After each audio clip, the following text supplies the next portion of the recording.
You ever have those weeks where you're like, God dang, this sucks?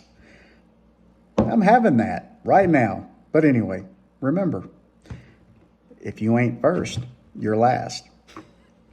I feel like I'm coming in last. Literally 2 weeks ago today, I started a huge preventive maintenance checklist project. And I took the time to get, because I thought I had like 4 days. I was started it on almost a Thursday, and I figured, by Monday everything will be done.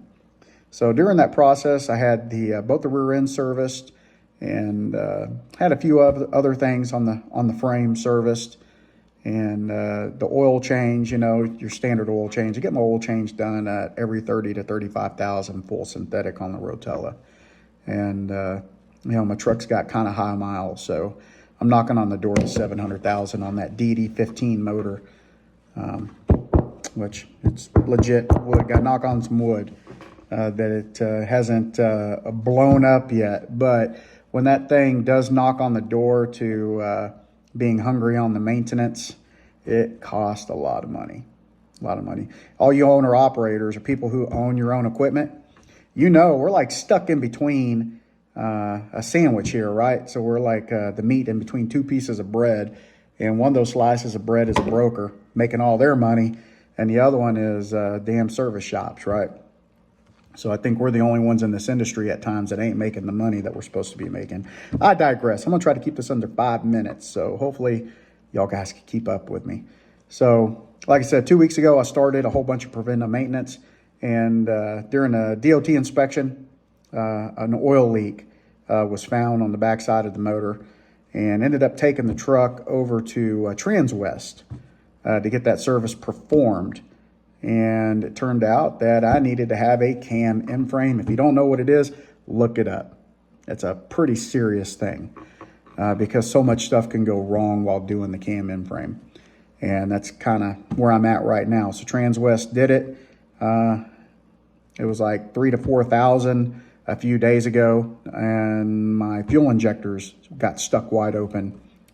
And I was told anytime you mess with the high pressure fuel rail, disconnecting anything, I know that they run that lubricant through the injectors to keep it from happening, but from time to time it could still happen, and it did. So 1 out of the 6, if not all 6 of them, locked wide open, sending the fuel right back to the fuel tanks and not to the cylinders.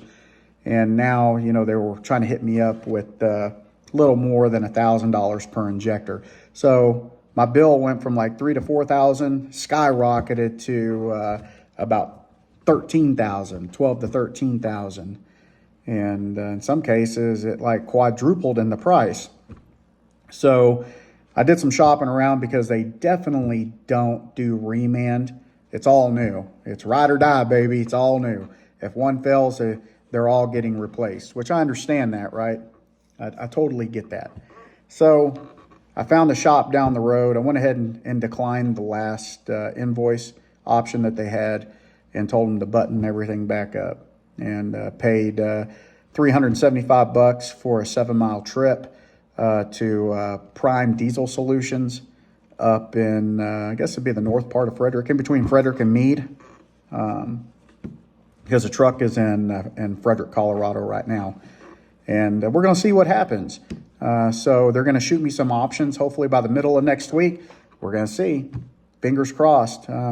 To cash out my Transwest ticket, ran me about $4,500.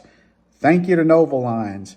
They have a little account that we were using that saved me a pretty good hefty sum on the labor. So they ended up helping me out pretty good there. And then I had a maintenance fund with those guys, and that took care of about 50% of it. So I'll be in pretty good shape if I could get away with under 4,000 over there at Prime Diesel Solutions with the reman injectors and the labor. So keep in tuned and keep in touch, and I'll give you part 2 of this crazy ass endeavor. Talk to y'all later. Hey, professional drivers, welcome back to my channel. It is the end of the week, and I'm here to bring you my gross